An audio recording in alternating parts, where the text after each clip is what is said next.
Acabamos de celebrar a Páscoa. Há muitas coisas importantes que aconteceram durante aqueles dias antes e depois da Páscoa. Mas hoje eu gostaria de falar de algo que tem tocado o meu coração ao ler a Palavra de Deus. Todos sabemos como Pedro, o discípulo de Jesus, tomava a dianteira, espremia-se antes dos outros, decidia coisas, etc. Chegou o dia em que ele se apercebeu que o Senhor Jesus ia mesmo deixá-los e disse-lhe num arroubo de paixão: "Estou pronto a ir contigo para a prisão e para a morte." O Senhor Jesus, que tudo sabe e tudo conhece, respondeu-lhe que naquele mesmo dia, antes que o galo cantasse, Pedro o negaria 3 vezes. E assim foi. Pedro viu Jesus ser levado para julgamento, ficou no pátio do sumo sacerdote, seguiu de longe e logo aí estava a faltar à palavra que tinha dado ao Senhor. 3 pessoas abordaram-no, dizendo-lhe que o tinham visto com Jesus, e 3 vezes ele negou que não conhecia o Senhor. Quando o fez pela 3ª vez, ouviu o galo cantar. Diz o Evangelho que Pedro saiu dali e chorou amargamente. Consigo compreender que todos nós somos capazes de dizer que amamos muito o Senhor, e alguns de nós éramos capazes de dizer o mesmo que Pedro. O problema é que quando chega a hora de sermos fiéis, leais, cumprirmos o que Ele nos tem mandado, aí a coisa fica mais complicada. Nessa altura esquecemos das promessas, ou pelo menos fazemos de maneira que as coisas não fiquem muito más para o nosso lado. Ninguém gosta de ficar mal diante dos outros, ninguém gosta de sentir-se apontado como seguidor de Jesus Cristo. A dor que Pedro sentiu foi de remorso, arrependimento, frustração, porque ele sabia que não havia mais volta a dar à situação. Jesus ia ser morto e ele, Pedro, e a sua reputação estavam para sempre perdidas. O evangelista Lucas diz que Jesus se virou e olhou para Pedro.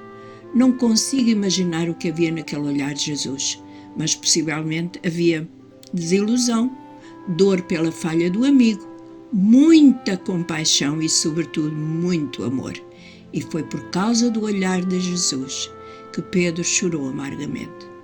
Quando pecamos, quando esquecemos de engrandecer Deus na nossa vida, quando olhamos mais para o que o mundo nos pode dar do que para o Senhor, Ele olha para nós, seus olhos estão fixos em nós com a mesma compaixão e o mesmo amor. Passados alguns dias, Pedro resolveu ir pescar.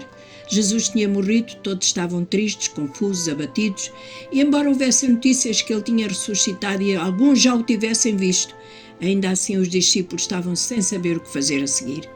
Pescar era a sua arte e profissão, e lá foram eles procurar a sua sorte, só que naquela noite nada apanharam. O peixe parecia ter fugido. Quando começaram a remar para a terra, viram uma figura na praia que lhes gritou: "Tem alguma coisa para comer?" Que pergunta! Nem um peixe tinham apanhado. A pessoa na praia gritou outra vez: "Lançai a rede para a direita do barco e achareis peixe." E por que não? Já agora era mais uma tentativa, mesmo vindo de alguém que eles não viam muito bem quem era.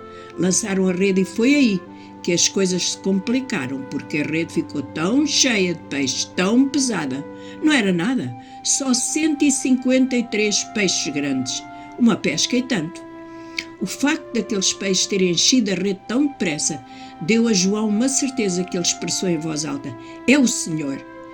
Queria só dizer-vos que sejam quais forem as nossas angústias, falhas, dores e decepções, o Senhor vem ao nosso encontro, não para nos cobrar nem para nos condenar, mas para encontrar-se connosco e suprir as nossas necessidades mais básicas. Fiquei a pensar o que teria feito a Pedro se ele me tivesse traído e negado como fez ao Senhor. Nem me preocupava em ir à procura dele. Se tinha que haver algum encontro, seria ele a vir à minha procura. E se me encontrasse perto do local onde ele estava, ter-lhe dito poucas e boas. Mas Jesus não fez isso. Nem uma única vez a Bíblia nos diz que ele tenha repreendido Pedro pela sua falta de lealdade. Ali estava ele na praia, à espera de Pedro e dos outros que o acompanhavam. Quando Pedro ouviu o companheiro a dizer que era o Senhor na praia, diz a Bíblia que ele agarrou a túnica, pois estava despido para a faina da pesca, e atirou-se ao mar, nadando até à praia ao encontro de Jesus. O Espírito Santo de Deus está aqui, enquanto me escutas, não para condenar-te por alguma falha, por algum deslize, mas está aqui esperando pela tua atitude de mudança. Pode bem ser que este seja mais uma oportunidade, ou a única oportunidade que tens, para te reconciliar com Deus. Não a percas. Faz como Pedro.